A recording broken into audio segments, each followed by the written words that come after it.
দেখুন, প্রকৃতি তো আমাদের হাতে নেই। আর ভুটানের জলে এত বড় ঘটনা ঘটেছে। আমরা অনেকদিন ধরে বলছি ইন্ডো রিভার ভুটান কমিশন করা উচিত, রিভার কমিশন, এবং যাকে বেঙ্গলকে মেম্বার রাখা উচিত। আমাদের প্রেসারে 16 তারিখে একটা মিটিং হচ্ছে, আমি যতদূর জানি।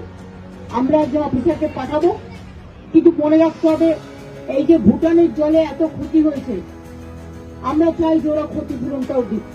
সবটাই তো আমাদের করতে হয়, ওয়েস্ট বেঙ্গল গভর্নমেন্টকে।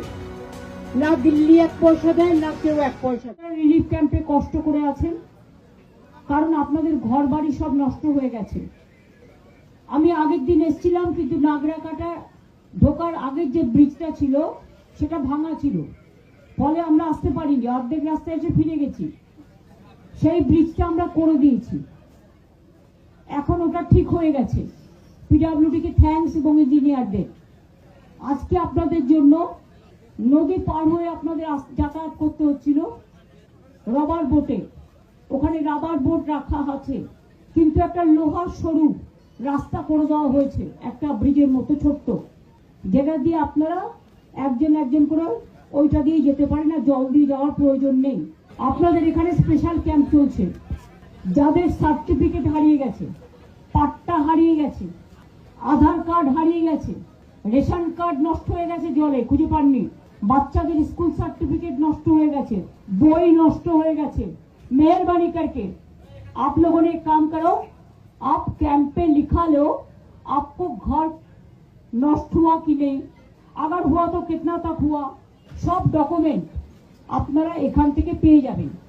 আপনাদের নাম লিখে সব ডিটেইলস লিখে পরে এগুলো আপনাদের কাছে পৌঁছে দেওয়া হবে। যাদের ঘর বাড়ি ভেঙে গেছে আমরা তাদের বাংলার বাড়ি করে দেবো, যার ঘর বাড়ি নেই। এখানে একটা পাকা ব্রিজ, একটু টাইম লাগবে, পরে হবে, এটা প্রসেস করা হচ্ছে।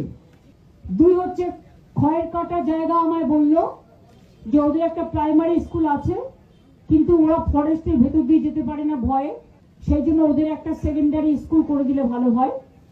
আমি ওই প্রাইমারি স্কুলটাকে এডুকেশন মিনিস্টারের সাথে কথা বলবো যাতে সেকেন্ডারি করে দেওয়া হয়। যারা মারা গিয়েছিল তাদের সকলকে আমরা 5 লাখ টাকা করে দিয়েছি। প্রায় 27টা পরিবার, কুচবিহারেও 2 জন আছে, তাদেরও দিয়ে দেওয়া হয়েছে। এবং হোমগার্ডের চাকরি নাগরাকাটা এবং কুচবিহারকে দিয়ে দেওয়া হলো স্পেশাল হোমগার্ডের চাকরি। বাংলা খবর, আপনার রাজনীতি, আপনার আওয়াজ।